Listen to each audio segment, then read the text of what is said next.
नमस्कार, खबरें अब तक में आपका स्वागत है। मैं हूं आपके साथ पवन शर्मा। खबरें अब तक में आज हम बात करेंगे खामनेई की मौत से पूरे इस्लामिक जगत में मचे कोहराम की, बात करेंगे दोस्ती और दुश्मनी के सफर की, साथ ही आपको दिखाएंगे प्रधानमंत्री नरेंद्र मोदी के एक्शन अवतार की, और आखिर में बात होगी उस मिनी ईरान की जहां खामनेई की मौत पर लखनऊ से लेकर जौनपुर तक पसरा सन्नाटे की। और लेकिन इन सभी खबरों को विस्तार से समझने से पहले चलिए नजर डालते हैं इस वक्त की हेडलाइंस पर। खामनेई की मौत का बदला लेगा हिजबुल्लाह, इजराइल के खिलाफ ऑपरेशन का ऐलान। जम्मू कश्मीर में प्रदर्शन के चलते 2 दिन बंद रहेंगे स्कूल, यूनिवर्सिटी की परीक्षाएं भी स्थगित। बेरूत के दक्षिणी उपनगरों पर इजराइल का हमला, 10 लोगों की मौत। कुवैत में अमेरिकी फाइटर जेट क्रैश, पायलट ने खुद को किया एग्जिट। खामनेई की मौत के बाद पाकिस्तान में हिंसक प्रदर्शन जारी, 35 लोगों की मौत। मिडिल ईस्ट तनाव के कारण कई देशों ने बंद किया एयर स्पेस, सैकड़ों फ्लाइट कैंसिल। लेबनान पर इजरायली हमले में अब तक 31 लोगों के मारे जाने की खबर, 149 लोग घायल हुए। हिजबुल्लाह नेता मोहम्मद राद मारा गया, इजरायल हमले में मौत। चांदी की कीमतों में 10,400 रुपए का उछाल, सोना 1,67,000 रुपए पर पहुंचा। पश्चिम एशिया में तनाव से बाजार धड़ाम, सेंसेक्स 1,048 अंक टूटा, निफ्टी 24,865 पर हुआ बंद। हेडलाइंस के बाद खबरें अब तक में एक बार फिर आपका स्वागत है। तो चलिए शुरू करते हैं खबरों का सिलसिला, और सबसे पहले बात करते हैं अपने पहले मुद्दे के बारे में। दुनिया इस वक्त तीसरे विश्व युद्ध की दहलीज पर आ खड़ी हुई है। पिछले 72 घंटे में मध्य पूर्व का भूगोल और इतिहास दोनों बदल चुके हैं। अमेरिकी राष्ट्रपति डोनाल्ड ट्रंप और इजरायली प्रधानमंत्री नेतन्याहू की जुगलबंदी ने ईरान के उस अवैध किले को ढा दिया है जिसे हिलाना नामुमकिन माना जाता था। जी हां, ईरान के सर्वोच्च नेता अयतुल्लाह अली खामनेई की एक भीषण बम धमाके में मौत हो चुकी है। ईरान स्टेट मीडिया ने इस खबर पर अपनी मोहर लगा दी है, जिसके बाद पूरे इस्लामिक जगत में कोहराम मच गया है। आपको बता दें, अमेरिका सेना ने इस मिशन को ऑपरेशन एपिक क्यूरी नाम दिया है। दरअसल मध्य पूर्व के रेगिस्तान से उठ रही बारूद की गंध और आसमान में कड़कती मिसाइलों ने आज पूरी दुनिया को एक ऐसे मोड़ पर लाकर खड़ा कर दिया है जहां से वापसी का रास्ता सिर्फ तबाही की ओर ले जाता है। शनिवार की वो काली रात ईरान के इतिहास में एक अमिट जख्म की तरह दर्ज हो चुकी है, जब अमेरिका और इजराइल की संयुक्त सेना ने ऑपरेशन एपिक क्यूरी के तहत ईरान के हृदय स्थल पर सीधा प्रहार किया। इस हमले का सबसे बड़ा और चौंकाने वाला नतीजा ईरान के सर्वोच्च नेता अयतुल्लाह अली खामनेई की मौत के रूप में सामने आया है। ईरानी स्टेट मीडिया ने भी भारी मन से इस खबर की पुष्टि कर दी है कि एक भीषण बम धमाके में खामनेई और उनके परिवार का लगभग सफाया हो चुका है। आपको बता दें, इस महायुद्ध की पटकथा इजरायली प्रधानमंत्री नेतन्याहू की रणनीति और अमेरिकी राष्ट्रपति डोनाल्ड ट्रंप के अडिग साहस के बीच लिखी गई है। अमेरिका के 4 घातक विमानों ने ईरान के उन भूमिगत सैन्य ठिकानों को अपना निशाना बनाया जिसके बारे में दावा किया जाता था कि उन्हें कोई भी मिसाइल भेद नहीं सकती। 2000 पाउंड वजन वाले ईरान बम्बों ने ईरान के रक्षक कवच को मिट्टी में मिला दिया। हालांकि इस कार्रवाई में 3 अमेरिकी सैनिकों की जान भी गई है। ट्रंप का यह अंदाज दुनिया के सामने एक भूखे शेर की तरह उभरा है, जिन्होंने वेनेजुला के बाद अब ईरान को अपना शिकार बनाया है। वहीं दूसरी तरफ ईरान ने भी घुटने टेकने से साफ इनकार कर दिया है। खामनेई की मौत को शहादत करार देते हुए राष्ट्रपति ने ऐलान किया कि यह अंत नहीं बल्कि एक नई जंग की शुरुआत है। ईरान ने पलटवार करते हुए दुबई, सऊदी अरब, कतर, बहरीन, ओमान में स्थित अमेरिकी सैन्य अड्डों पर मिसाइलों की बौछार कर दी। आज स्वर्ण नगरी दुबई और अबू धाबी जैसे आधुनिक शहर युद्ध की मार झेल रहे हैं। दुनिया की सबसे ऊंची इमारत बुर्ज खलीफा को खाली करा लिया गया है और खाड़ी देशों के लिए उड़ानें पूरी तरह से ठप कर दी गई हैं। इजराइल के भीतर भी स्थिति सामान्य नहीं है। ईरान के भीतर से आ रही आंतरिक तस्वीरें इस युद्ध के एक और पहलू को उजागर करती हैं। जहां एक ओर कट्टरपंथी सड़कों पर मातम मना रहे हैं, वहीं दूसरी ओर सोशल मीडिया पर ईरानी महिलाओं के जश्न मनाने की तस्वीरें आग की तरह दुनिया में फैल रही हैं। कुछ समय पहले एक युवती ने खामनेई की तस्वीर जलाकर उसी आग से सिगरेट सुलगाकर सत्ता को चुनौती दी थी और आज वही महिलाएं गिलास टकराकर चीयर्स करती हुई नजर आ रही हैं। ये 1979 से चले आ रहे उस जंग के खिलाफ एक दबी हुई सामाजिक क्रांति का विस्फोट लगता है, जिसने हिजाब और मोरल पुलिसिंग के नाम पर दशकों से महिलाओं की आज़ादी को कुचल कर रख दिया था। वहीं भारत में भी इस युद्ध की आंच साफ महसूस की जा रही है। उत्तर प्रदेश के लखनऊ से लेकर श्रीनगर के लाल चौक तक शिया समुदाय के लोग भारी विरोध प्रदर्शन करते नजर आए। लखनऊ में मौलाना कल्बे आज़ाद और मौलाना सैफ अब्बास के नेतृत्व में लाखों लोग सड़कों पर उतरकर अमेरिकी और इजरायली युद्ध के खिलाफ नारेबाजी करते दिखे। सीएम योगी आदित्यनाथ ने राज्य में हाई अलर्ट घोषित कर दिया है और संवेदनशील जिलों में पुलिस की गश्त बढ़ा दी गई है। आपको बता दें, सबसे बड़ा संकट अब वैश्विक अर्थव्यवस्था और तेल आपूर्ति पर मंडरा रहा है। ईरान दुनिया का वह देश है जो डॉलर के प्रभुत्व को चुनौती देते हुए वाटर सिस्टम के जरिए भारत जैसे दक्षिण एशियाई देशों को सस्ता तेल उपलब्ध कराता था। अब ईरान और रूस की तेल सप्लाई लाइन बाधित होने से पेट्रोल और डीजल की कीमतें आसमान छूने की कगार पर हैं। चीन और रूस जैसी महाशक्तियां फिलहाल इस तबाही को दूर से देख रही हैं, जो इस बात को संकेत देती हैं कि डोनाल्ड ट्रंप की सैन्य ताकत के सामने फिलहाल कोई भी सीधे टकराने का जोखिम लेना नहीं चाहता। ये युद्ध का तीसरा दिन है और तबाही का मंजर बता रहा है कि दुनिया अब उस तीसरे विश्व युद्ध के मुहाने पर आ खड़ी है, जहां से मानवता की वापसी नामुमकिन नजर आती है। इसी के साथ खबरें अब तक में मुख करेंगे अगले मुद्दे की तरफ। ये कोई मामूली अदावत नहीं, ये दो मुल्कों के बीच वजूद की जंग है। एक तरफ इजराइल जो खुद को चारों तरफ से दुश्मनों से घिरा पाता है और दूसरी तरफ ईरान जो 1979 की क्रांति के बाद से इजराइल को छोटा शैतान मानकर उसे नक्शे से मिटाने की कस्में खाता है। लेकिन क्या आप जानते हैं कि आज एक दूसरे के खून के प्यासे ये दोनों देश कभी जिगरी दोस्त हुआ करते थे। जी हाँ, तेहरान और तेल अवीव के बीच कभी इश्क का वो दौर था जब ईरान इजराइल को तेल पिलाता था और इजराइल बदले में ईरान की सुरक्षा और खेती को आधुनिकता देता था। ऐसे में आइए जानते हैं कि दोस्ती से लेकर पूरी दुश्मनी तक कि उस सफर को किसने मिडिल ईस्ट के बारूद के ढेर पर ला खड़ा कर दिया है। दरअसल कहानी शुरू होती है साल 1948 से। जब इजराइल वजूद में आया तो अरब देशों ने उसे अपना दुश्मन घोषित कर दिया। उस दौर में इजराइल के पहले प्रधानमंत्री डेविड बेन गुरियन ने एक जादुई फॉर्मूला निकाला, पेरीफेरी डॉक्ट्रिन। इसका मतलब था दुश्मन का दुश्मन दोस्त होता है। इजराइल ने अब देशों के घेरे को तोड़ने के लिए गैर अरब मुस्लिम देश जैसे तुर्की और ईरान से हाथ मिलाया। ईरान में तब शाह मोहम्मद रजा पहलवी का राज था। तुर्की के बाद ईरान दूसरा ऐसा मुल्क वहुल देश बना जिसने इजराइल को मान्यता दी। शाह और इजराइल के बीच गुपचुप लेकिन गहरी दोस्ती शुरू हो गई। इजराइल ने तेहरान में अपना दूतावास खोला और ईरान ने अरब देशों के आर्थिक बहिष्कार को ठेंगा दिखाते हुए इजराइल को तेल बेचना शुरू कर दिया। दोनों ने मिलकर एक विशाल पाइपलाइन बनाई ताकि ईरानी तेल इजराइल के रास्ते यूरोप तक पहुंच सके।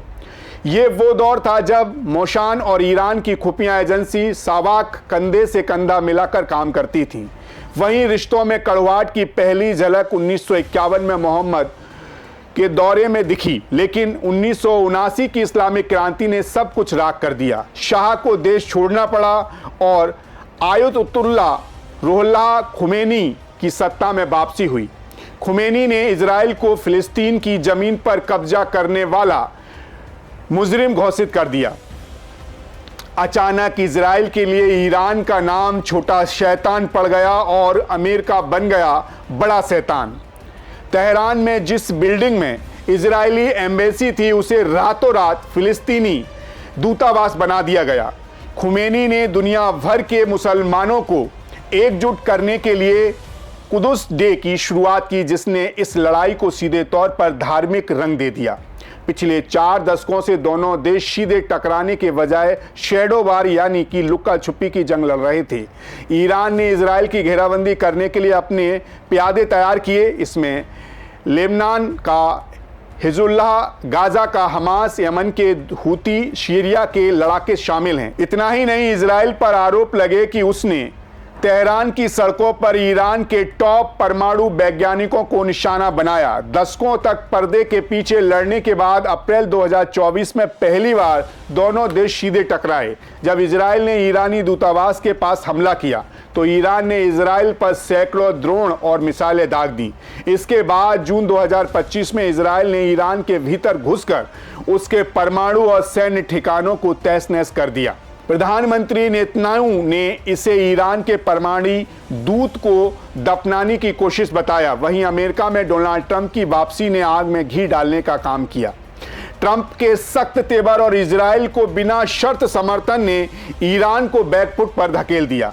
आज ईरान के भीतर भी विरोध के सुर तेज हैं और नेतन्याहू ईरान की जनता को सीधे संदेश दे रहे हैं कि आज़ादी का वक्त करीब है। इस खूनी शतरंज के खेल में शह और मात का दौर जारी है। कभी एक दूसरे की ढाल बनने वाले ये दोनों मुल्क आज एक दूसरे को मिटाने पर आमदा हैं। 1948 की दोस्ती आज 2026 के महाविनाशकारी युद्ध में बदल चुकी है। मिडिल ईस्ट की इस आग में सिर्फ ईरान या इजराइल नहीं बल्कि पूरी दुनिया की अर्थव्यवस्था और शांति झुलस रही है। अब ये देखना है कि क्या ये शैडो वार तीसरे विश्व युद्ध का बिगुल फूकेगा या फिर बातचीत की मेज पर कोई नया समझौता इतिहास लिखेगा। खैर, इसी के साथ खबरें अब तक में बढ़ेंगे अगले मुद्दे की तरफ। मिडिल ईस्ट का आसमान इस वक्त बारूद के धुएं से काला हो चुका है और जमीन मिसाइलों के शोर से कांप रही है। शनिवार को शुरू हुए ऑपरेशन एपिक फ्यूरी अब एक ऐसे मोड़ पर आ गया है जहां से पूरी दुनिया का नक्शा बदलता दिख रहा है। ईरान के supreme leader Ayatollah Ali Khamenei की मौत की पुष्टि ने पूरी खाड़ी क्षेत्र में प्रतिशोध की एक ऐसी आग लगा दी है जिसने अब संयुक्त अरब अमीरात जैसे शांत और समृद्ध देशों को भी अपनी चपेट में ले लिया है। इस महायुद्ध के बीच भारत के प्रधानमंत्री नरेंद्र मोदी अब खुद एक्शन मोड में आ चुके हैं। मोदी ने साफ कर दिया है कि भारत तमाशबीन नहीं रहेगा और शांति के लिए हर मुमकिन कोशिश करेगा। आपको बता दें, रविवार की रात जब पूरी दुनिया सांसें थामे खाड़ी के हालातों पर नजर गड़ाई थी, तब प्रधानमंत्री नरेंद्र मोदी ने एक के बाद एक दो बड़े फोन कॉल किए। मोदी ने पहले इजरायली पीएम से बात की और फिर यूएई के राष्ट्रपति को फोन मिलाया। पीएम मोदी ने नेतन्याहू से बात करते हुए साफ कहा कि भारत इस इलाके के बिगड़ते हालातों को लेकर बेहद चिंतित है। मोदी ने जोर देकर कहा कि दुश्मनी को जल्द से जल्द खत्म करने की जरूरत है। उन्होंने इजरायली पीएम को याद दिलाया कि इस जंग में सबसे ज्यादा नुकसान आम नागरिकों का हो रहा है और उनकी सुरक्षा को पहली प्राथमिकता मिलनी चाहिए। वहीं मोदी ने यूएई के राष्ट्रपति को अपना भाई संबोधित करते हुए उन पर हुई ईरानी हमलों की कड़ी निंदा की। पीएम ने कहा कि इस मुश्किल घड़ी में 140 करोड़ भारतीयों की संवेदना यूएई के साथ है। दरअसल ईरान ने अपने सर्वोच्च नेता खामनेई की मौत का बदला लेने के लिए यूएई को दहला दिया। यूएई के रक्षा मंत्रालय द्वारा जारी आंकड़े रोंगटे खड़े कर देने वाले हैं। ईरान ने यूएई पर 165 बैलिस्टिक मिसाइलें, 2 क्रूज मिसाइलें और रिकॉर्ड 541 आत्मघाती ड्रोन दागे। यूएई की सेना ने मुस्तैदी दिखाते हुए 506 ड्रोन को हवा में ही ढेर कर दिया, लेकिन 35 ड्रोन रिहायशी इलाकों और ठिकानों पर जा गिरे। इस हमले में अब तक 3 लोगों की मौत हो चुकी है, जबकि एक भारतीय नागरिक समेत 58 लोग घायल हैं। राहत की बात यह है कि घायल भारतीय अब खतरे से बाहर है और भारतीय दूतावास लगातार उनके संपर्क में है। देखा जाए तो 28 फरवरी की वे तारीख ईरान कभी नहीं भूलेगा। अमेरिकी राष्ट्रपति डोनाल्ड ट्रंप और इजरायली पीएम नेतन्याहू ने मिलकर ऑपरेशन एपिक फ्यूरी को अंजाम दिया है। अमेरिकी और इजराइल दोनों मीडिया ने इस बात की पुष्टि कर दी है कि शनिवार को हुए ज्वाइंट मिसाइल हमले में न सिर्फ सुप्रीम लीडर खामनेई बल्कि उनकी बेटी, पोते और बहू और दामाद की भी मौत हो चुकी है। वहीं व्हाइट हाउस से डोनाल्ड ट्रंप ने इसे आतंकवाद के खिलाफ निर्णायक जंग करार दिया है। आपको बता दें, प्रधानमंत्री मोदी की इस सक्रियता के पीछे एक बड़ी वजह है और वो है खाड़ी देशों में रहने वाले लाखों भारतीय।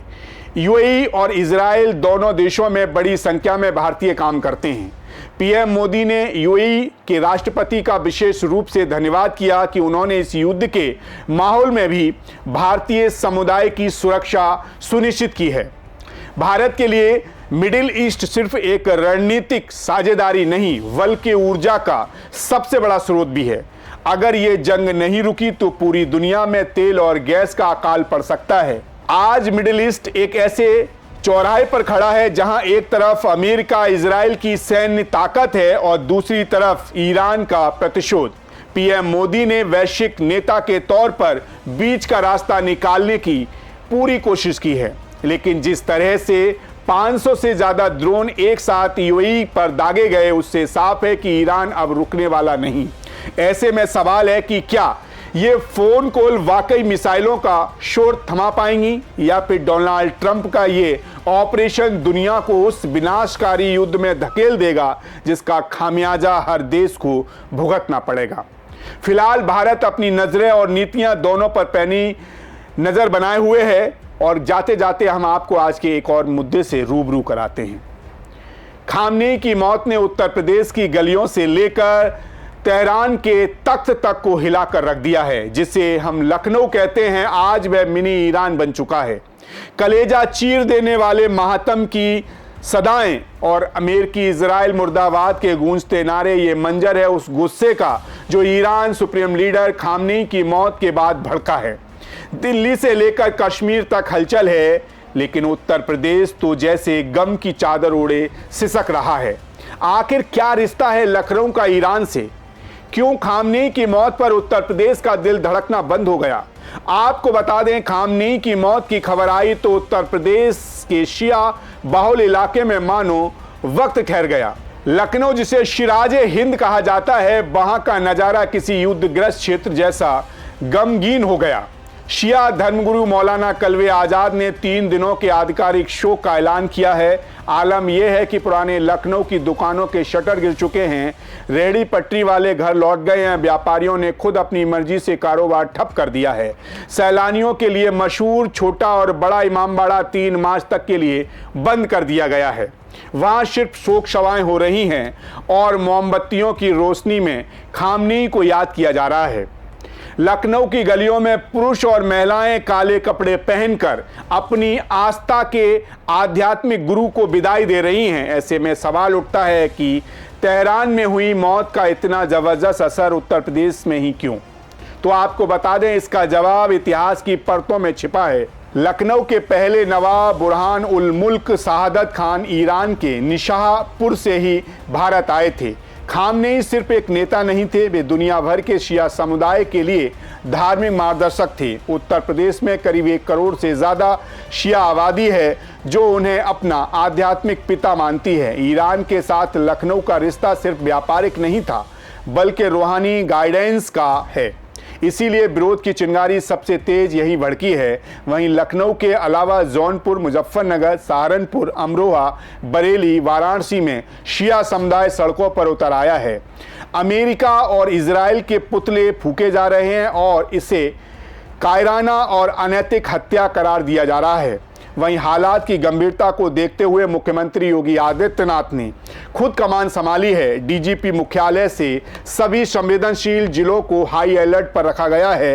पुराने लखनऊ के चौक, ठाकुरगंज और हुसैनाबाद इलाके में ड्रोन कैमरों से निगरानी की जा रही है ताकि कोई अप्रिय घटना न हो। भारी संख्या में पुलिस बल और पीएसी की टुकड़ियां तैनात कर दी गई हैं। पुलिस उन इलाकों में गश्त कर रही है जहां मंजिले से और रैलियां निकाली जा रही हैं। लखनऊ के लोग इसे अपनी निजी क्षति मान रहे हैं। छोटा इमामबाड़ा से बड़ा इमामबाड़ा तक निकली रैली ने साफ कर दिया है कि भले ही सरहदें दूर हों, लेकिन आस्था के धागे ईरान और हिंदुस्तान को आज भी मजबूती से जोड़े हुए हैं।